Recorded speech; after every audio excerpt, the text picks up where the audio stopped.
Good morning and good afternoon or good evening, wherever you're tuning in from. It's great to be here and thank you for joining Present Potential. I'm your host, I'm Hassan, and we bring to you another valuable discussion, interview, storytelling with an amazing guest. Before I get into that, I just want to take a moment to thank everyone who's been listening to the episodes and tuning in and also connecting with myself and also the guests over the past few weeks. It's been incredible to have that such engagement, and I'm so privileged to be able to connect with everyone like you. And it just gives me so much joy and pleasure to build this more and connect with more inspiring people that we could hear their stories and learn from them as well. And that also kind of like ties in with our guest today. So I'm going to introduce the guests, but then I'm going to give it to her to introduce herself better because that's just how it is. But today I am very pleased to welcome Jodie to Present Potential. Now, I've come across Jodie on LinkedIn and I've seen her engagements, her comments, and contribution. Jodie has around 20 years or more of executive assistance to C suite leadership, but she's also a business partner in that sense, where she gives a lot of insight to the people that she works with. I really found it inspiring and insightful the way that she usually ends her posts or comments or contributions on LinkedIn, which is with learn, with, I've already got it wrong, which is network, learn, and grow. So as soon as I saw that, I felt inclined to connect with Jodie, and I asked her to join me in the podcast, and she was so willing and open to do so. So we joined live. We initially had the idea of doing this recorded and then posting it, but because of technical difficulties, we get to do it live, which is pushing ourselves out of the comfort zone. So I'll stop talking there, and without further ado, welcome Jodie to Present Potential. Hi. Thanks for inviting me. Yeah, it was really nice to get the invitation. And yeah, coming out of my comfort zone is a daily ritual. So yeah, I thought about it, then thought, oh God, no, and then thought, yeah, why not? Yeah, so thank you for pushing me into it as well. Great, thank you for joining. And I must admit, I was doing some kind of research before the podcast, and I went on to what you've done. And one of the things that Jodie does is she's also a co-host in her own podcast, the Crodie Files, which we'll get to the name there. But I was reading about her bio, and I was really interested to hear that she was a dancer or is Oh a yeah, dancer, and she's been doing it since a very young age.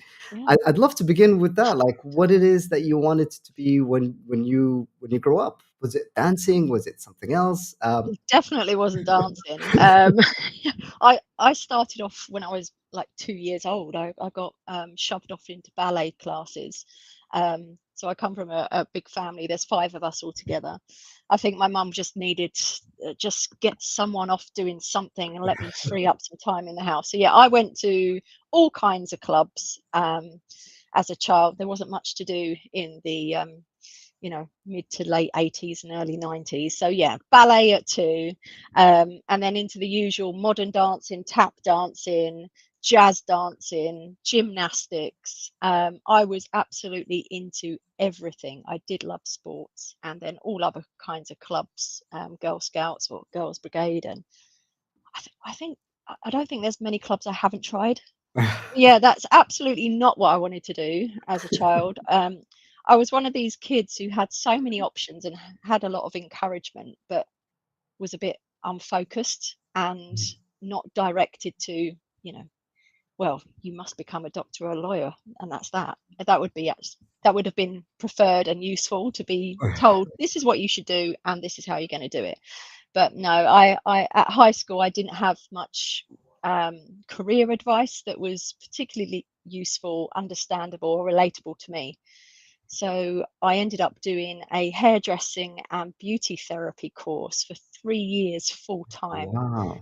That was very intensive when I look back at it now, because a lot of the courses don't seem to run for so long. So yeah, but I learnt loads there. I learnt loads. I learnt what I wasn't good at, I suppose, for 3 years. I definitely did not go into the hairdressing route. That was not for me, even though I've come from a family of hairdressers historically. So yeah, it's all over the place. I was keen at sports as well. I was picked out as a a thriving athlete in high school and often got taken out of my maths class Yeah. to go and train on the school field with the headmaster, which caused two problems. It highlighted me, and I got bullied for being on the field with the headmaster Oh no. throwing javelin when I should have been in maths, and I didn't do great at maths because I wasn't in the class. Yeah. Sounds like an well, there's so much in that It's childhood and chaotic. upbringing. Yeah, Yeah, there's like chaotic. the Yeah. dancing and the sports, and then being really experiencing the different exercises and activities in school, and maybe not gaining in one or the other. And you mentioned as well about like going into hair and beauty, and it was 3 years. And from what I heard as well is that it was like a family business or something that your family does. How was that connection? Like, what was the underlying there that made you want to go into that for 3 years? It sounds like a long time. It was a very long time. Yeah, full time as well, like every day of the week for 3 Oh, years solid. So a continuous education for sure. Well, my family, the women in my family were hairdressers, but the men and my father's business was actually greengrocery, so fruit vegetable shops in the south of England. So the family business was that, and I went to work with him from a really young age of maybe 7, 8, 9. I was definitely working the cashier tills at 11 years old. You mm. know, don't tell the authorities now, that just can't happen. So I guess I learned a really strong work ethic from him and doing all of those Mm. things, like getting up at 2 a.m. and going to the wholesale market in London for fruits and vegetables. I used Oh, to take my sleeping bag and sleep in the cab of the lorry wow. in this big heavy goods vehicle. But I loved it. I absolutely loved it. So yeah, there's a bit of a two-tone spin on what is the family business and what isn't. Oh, And it wow. made in even more confusion on my part of there's so many good things to take from what I can do, what I've experienced. Yeah. So what do I do? But yeah, ultimately it was poor career advice at high school age, where if you were a good all rounder and you didn't know what you wanted to be, they would kind of pigeonhole you into Mm. hairdressing, beauty therapy, plumbing, Mm. decorating at technical college. So I guess I was one of those kids who wasn't really focused in that way of I Mm. want to be this and you need to tell me how to get there. And if Yeah. I wonder what I would have become or where I would have been, but ultimately that still, is the mystery that only has aided where I am today. But yeah, I was on a talent Yeah. pathway to represent the UK in javelin, discus, and shot put, actually. But I Wow. decided to hang around at the chip shop instead with my friends on a Friday. So yeah, I made a clear choice: social over, potential career. Oh wow. And it's incredible like also getting that exposure to what your father was doing and then what your mother was doing and going to the market at 2 a.m. in London to choose the fresh produce or the goods so that you could sell it. I mean, that must have been an experience as well. And you mentioned that it's created that work ethic that you currently have.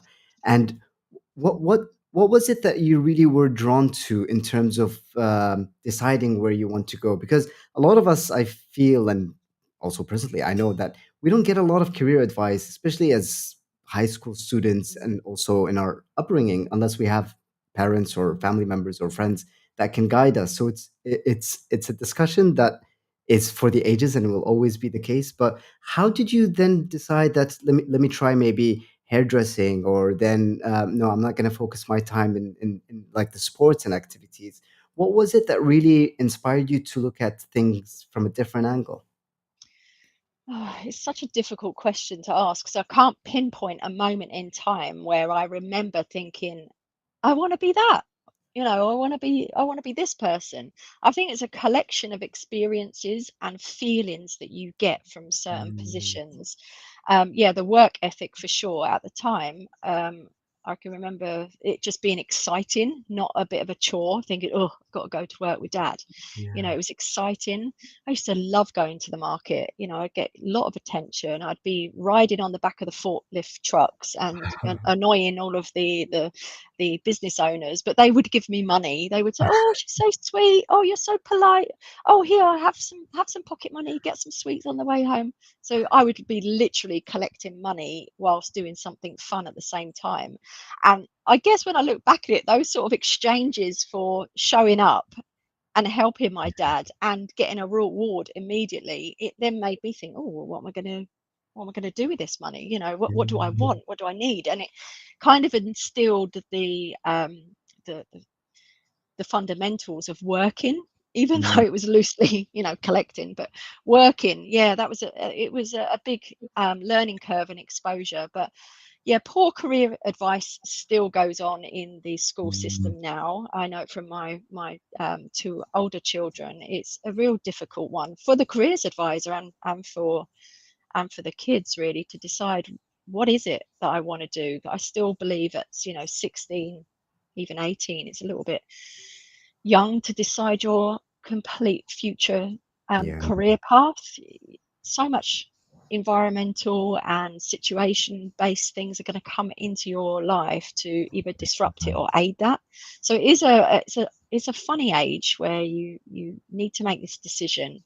So much more is going on in your head, and you just think, oh, I don't know. I just don't know. Yeah. Working with some amazing people over my career today has definitely shaped who I am and what I like and what I don't like about Mm, working environments and people. So that's helped a lot. And like a lot of administrative assistants, when you ask them, so how did you come across this role, or how did you get into this role, they will say, I fell into it. mm, Literally, a lot of us will stumble across the role. It was, I was supposed to be doing this, I couldn't get work. So the easiest work to get at that time would have been temping in an office. yeah. And Craig and I discuss it on the podcast, of how we were at periods in our career where we were out of work, and it was a case of, sink or swim. You go to the temping office, and you just offer, data entry, stuffing envelopes, Mm, um, making calls, anything. But it's typically around the office is where people centered their need for help. And I guess it built from there. I openly say that it wasn't until as late as 2018, literally a few years ago, that I openly owned my role and thought, no, mm, no more saying, when I grow up, oh, my proper job is going to be this. This is yeah. just for now, or this is just for the time being. I'm doing, reception, or I'm doing admin, for now, but I'm not Mm, sure what I want to be. It was only 2018 where I thought, no, I am good at this. I am mm, thriving. I can do this really well, and I'm totally employable. So I'm just going to step into it now and make it the best career I can, and stop wishing and hoping for this next big best thing that isn't actually coming. And I don't even know what that is. yeah. Yeah, I loved what you shared in terms of even starting from a young age, or 18, 19, or just getting into university, or even after graduating from high school, or even if people didn't go to high school, there's this sense of we need to know what we have to be when we grow up, and then when you make a choice, that's it for the rest of our lives, that we Mm. become that person that we choose to be, and then there's no change, or there's no flexibility in adapting to the environment or any social gatherings, or the people around you to influence what you can or bring out the best in you. I completely love that idea of having the possibility of change. And also, you mentioned that it was only in 2018 when you realized that I'm good at this, I'm thriving, and I actually enjoy it. So might as well just stand up to what I'm telling myself, that something else is going to Yeah. come across the line. And what was it in 2018 that made you really see it in that way? What happens that illuminated the path, or like really made you feel that this is where you want to be? I don't know. I don't know. It sounds like therapy though. I might have to unpack that though, because yeah, I think I got to a point where I was thinking, what's next? You know, that yearning of, or the frustration of, well, I'm heading into my 40s now. What is it for me that lies on the other side? You know, you have Yeah. your epiphany moments or your light bulb moments, as I call them, and they can only belong to you. There isn't a Mm, time scale on when you have your light bulb moment. It yeah. has to come from you, and you will have one when you are ready to have one. No one can tell you you need to decide by this Yeah. date or this era what you want to be. For me, it just came later. So I guess I'm kind of making up for lost time now and thinking, oh, I wish I had landed this sort of epiphany moment a good 15 years ago, because I'm now 22, 23 years into the entire career. Um, Mm, but it's all good. You have to yeah. just trust the process really, and not worry about what could have been, um, Absolutely. but what is now. So yeah, there was Exactly. 2018, I do remember quite well. I went on a training course. I met a trainer, Lindsay Taylor from Your Excellency. She's Mm, absolutely amazing.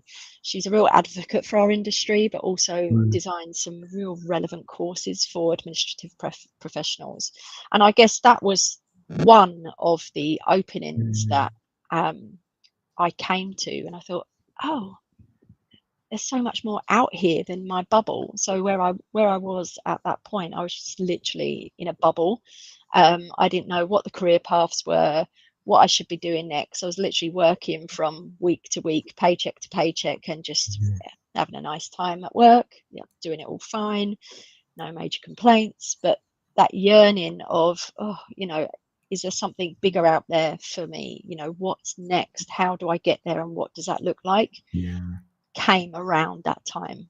Oh wow. And you're I think you're making up for all the time I in am. the past few years. Like there's so many things that you're Everyone's doing. sick of me. Yeah, they're sick of it. But Just yeah, there's yeah, articles, the people that you connect with. I think I read that you're also sitting on an advisory boards of yeah. um, The uh, PA show. the PA show Yep. and inspiring others, and like you run your own podcast as well, and all of this while you're also managing your full-time job Yeah. as an Working. EA. Yeah. And it's Yeah. not easy. Like what you do is incredible. Like you Yeah. actually manage someone or at least one person's entire calendar Two. life. Two. I Two. I managed mean, two. Yeah. that's incredible. And I guess like I'm thinking about who would have been that person that maybe you looked at maybe in 2018 when you went to that course or you came across that lady or even from a younger age that you looked up to someone that you said this is someone that I aspire to be like or maybe taking some characteristics from them that you can bring into your own life. Who's that? Who's that person or those people that you kept looking up to? Yeah, I came across so many people around that time, and thank goodness it was just before lockdown as well, because then I Yeah. could make the use of my learning and development during lockdown. But I guess my grandmother, Hmm. um, you see her there. She's on my desk Wow. constantly. She's no longer with us. But looking back at my childhood, I was always at my nan's house. So in the Hmm. UK, we call nan or nanny. Always around my nan's house, before school for breakfast, after school for something to eat. And she would not let us go anywhere until we'd done our spellings. We'd played on the typewriter, which she openly had so many lovely typewriters. Hmm. She taught us how to put new ribbons on and how to touch the keys properly. She went to secretarial school, I believe, and learnt touch typing and shorthand. So she was always really keen on sharing her sort of life with us and what Yeah. she knew. She went on to again, probably a bit like me actually, like do something completely different. She trained to be a cordon bleu chef at college, so cookery was Wow. her passion as well. But yeah, when I look back on it, I was always doing something administrative. Hmm. She would have us practicing writing letters to the Queen and how to set out a letter, with the address, the date, the salutations. So I was always messing about, not great, but just, hammering the keys, getting told off for bashing the keys. Um, I've got those typewriters now. She kindly left us them Oh in her will, so I wow. might get them out soon and have another play with those. But yeah, I think ultimately I have to thank my upbringing with my grandmother, because she was always switched on and ready to share what she knew. Mm, Um, and for everyone as well listening, you have to thank yourself, because you cannot say it was Hassan who did this for me, and I have him to thank. You have to thank yourself first for allowing you to be open to opportunities, change, and different ways of thinking. So yeah. as much as I cringe now at self promotion, and it is a struggle, I am a confident introvert, and it's incredibly difficult to kind of get over yourself. Mm, Um, you have to practice sort of self love and self gratification in that sense, mm, to say, no, it was me too. It yeah. was me too. But it just came a little bit late for me.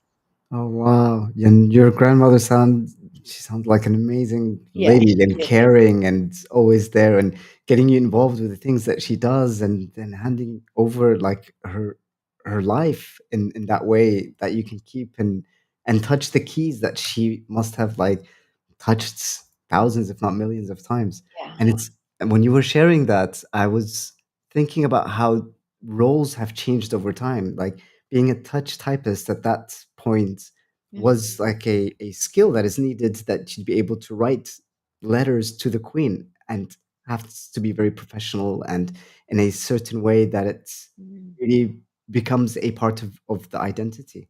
And Thanks for sharing that with us. Yeah. fast thinking, fast reaction, summarizing and well, dictation was a thing where you are literally typing out every single word you hear. So thinking fast, problem solving. But yeah, that era would have come around the wartime. Mm, And it was actually the men who were doing a lot of administrative work. So if you yeah. think of the traditional chief of staff role, that is typically a male orientated profession historically. Yeah. Um, so when they were called to the front line or called to war, it was the women who took over sort of the typing pools and the support that was Wow. given to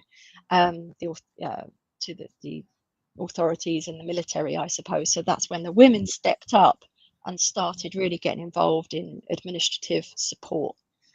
So yeah, it's a real interesting profession when you think about it, and Yeah. it's a shame, that there's some negative stigma attached to it nowadays. But yeah, traditionally it's a real difficult, tricky job to actually juggle and do effectively. Yeah. And I'm not proficient in typewriting, but is there a backspace if there is a mistake that you type? Because I'm Oh wondering, yeah, like, no. Once it's printed, it's printed. No, that's you're it. done. Yeah, yeah, you're done there. I think later on, she used to have some correction ribbon. I remember, like little white stuff that you just stick on, and then yeah, you can kind of backspace and draw the cursor back to Oh, where you were. wow. But yeah, there's no. Yeah, she would have been amazed if I showed her how to copy and paste and yeah, highlight everything and then move it from a screen to a screen. Yeah, and then Tipex, the good old Tipex. But no, you have to be really accurate. My Oh, accuracy is wow. not actually great.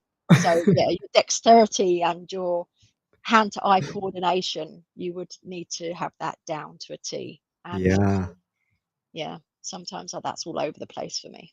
Oh wow, that's incredible, and it's I can feel her story coming through you when you were explaining that, and also like how she's very precise and dedicated to her craft because it sounds like an art as well. It's not just something that you do on a day-to-day basis, but something that you take with you, and it's so important, especially during that era where you share a lot of the information through those means.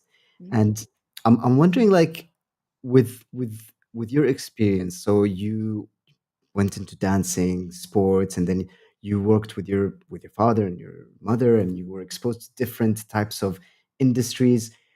What really pulled you towards like creating this podcast that you hold, and also being really so involved in what you do in the industry? Like you've become in my opinion, like one of the the greatest voices on the platform that I've come across.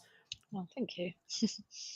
Um, I guess having another epiphany moment and allowing yourself to be open to those moments is Mm, quite key. Um, I was lucky enough to work with Craig Bryson when I was in between jobs not too long ago.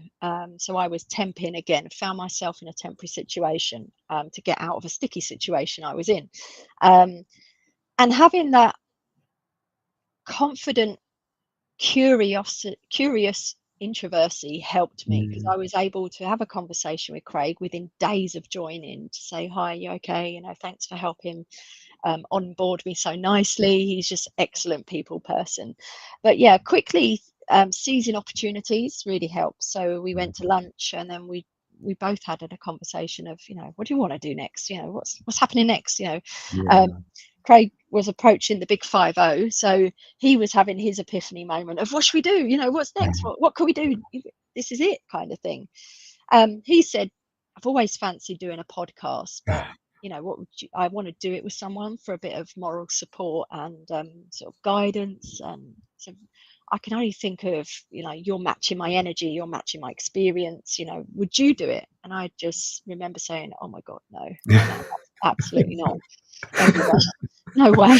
Everyone's doing a podcast. I'm not sure they would like me. You know, I hate the sound of my own voice. I'm not ready for that. What would it be about? People don't want that. So unraveling that negative self-talk against Craig's enthusiasm, I said, okay, you know, let's do one thing at a time. You do one thing, I'll do the next. Set up an email address. Okay, done. Set up a website. Okay, done. Let's canvas and speak to administrative assistants to find out what they want. Do they actually want another one? Yeah, they did. Okay. So we just went back and forth with this is just happening. It's just evolving at its own pace. Yeah. Um, so yeah, that's when the main point of that was our shared passion for sharing knowledge. We just want Mm, to share what we know. Otherwise, what's the point of knowing something if it's completely contained in your mind? mm, That's the way everyone sort of moves on and evolves and grows, is by, you know, sharing things with each other, stories, strategies, tips, tricks. Why not share something that you know to help others decide whether they're doing something good or could be done better, whether it's something they want to do, they don't want to do. So our shared passion for sharing what we know, just it's literally unraveled. This was not a plan. um, I don't know what happened.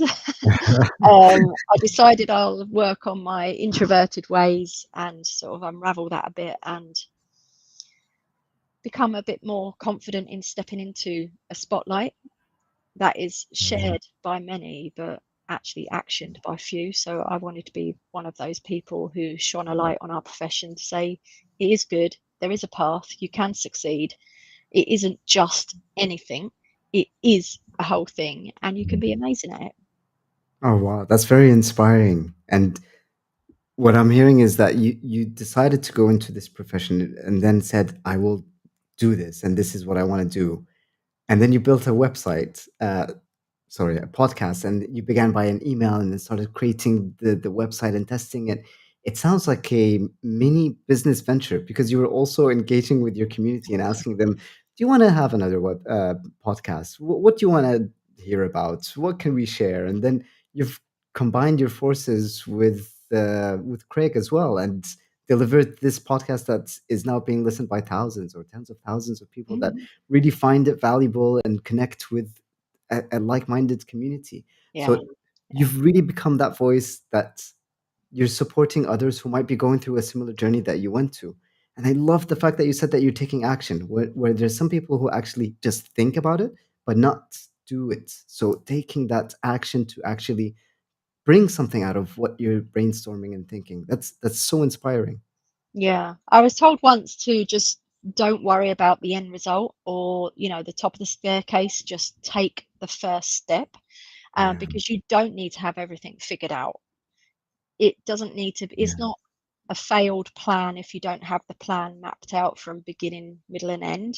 Hmm. because a plan can evolve and take a different direction the same way as your planned plan can. Yeah, so true. So you could have a robust plan of what's going to happen. Don't get me wrong, that is really useful in Yeah. business, but the flexibility and adaptability to deviate from that plan Mm, is or a plan is something I find easy to navigate because I'm adaptable to change and I'm open to new ways of doing something rather than being so fixated on one thing that it becomes a bit of a blocker and a brick wall because you haven't yeah. considered elements of change along the way. So yeah, the podcast is popular. It's literally gone global in I think we're reaching, I haven't checked the stats recently. Last check, it was over 300 and something different cities Oh, globally. So wow. it's so lovely to hear and see on the map where listeners Yeah. are. And like the deepest, darkest cities some of them I've never heard of. I think, oh wow, who's interested in what I've got to say? That's so amazing and it's so encouraging as well. That's amazing. Wow, what a story. And I'm so glad to have connected and also um, invited you here to share your story and also how you've become that ambassador, that voice for your industry and growing that message through your podcast and connecting with people and taking action in that. One thing that I wanted to point out in what you shared before was how you're grateful for everyone that you've come across and that you've seen and aspired to become like. But you said that it's so important to be thankful to oneself, just to be grateful for ourselves, and that Mhm. everything that you do is because you did it, and it's you against you at the end of the day.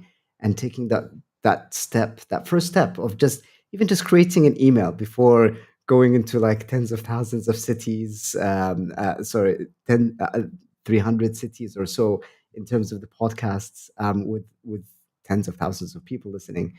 That was incredible as well because it shows how it's so important to have that positive self-talk and believing in yourself, that things that you can do to do what it is that you thought might not be possible at first. Absolutely. Yeah, don't let anyone tell you they were responsible for your success or they were responsible for introducing you to them Yeah. or they were responsible for where you are today because it could be really soul crushing when you think, "Oh, so it wasn't me who did it then. It Mm, was because they told me what I yeah. needed to know." Yeah, it's not untrue, but you have to trust yourself and people you come across are going to be amazing, they're going to be awful, they're going to be disruptive, they're going to be crushing. Um, but it all elements of what you go through really help shape who you are and ultimately has helped me decide who I want to be around, what I want to model myself on, who I want to be, and how I want to come across. Yeah. I take elements of everyone and think, yeah, I can deal with that type of person. I know how to react. I know how to take things on board or not. So Yeah. yeah, don't dismiss anything that happens. It all happens for a reason. So powerful. Thanks for sharing that. And I can speak to you about like the podcast and learn more about what you're doing and everything. What we do is usually we have discussions for 30 to 40 minutes on this podcast. And the way that we end it is usually we ask the guests what is their mantra? What is something that they keep repeating to themselves that keeps them going, or like that self-belief? What what would it be for you? What's that one piece of wisdom that you keep reminding yourself that would propel you to keep going? Well, the mantra I have on my LinkedIn post is network, learn, grow. It's more of a reminder to me that I need to stay consistent with what I'm thinking and what I'm doing. So network can mean not just going to a stuffy networking event. I mean, it's like network, put yourself out there, connect with people, have conversations internally in your organization, but also externally, be open. Um, learn that be a lifelong learner. There's always something to learn, as we're told. Just be Mm, open again to absorbing new information, twisting it to suit your career, your home life. Learn always, and then as a result of those two, you'll always grow.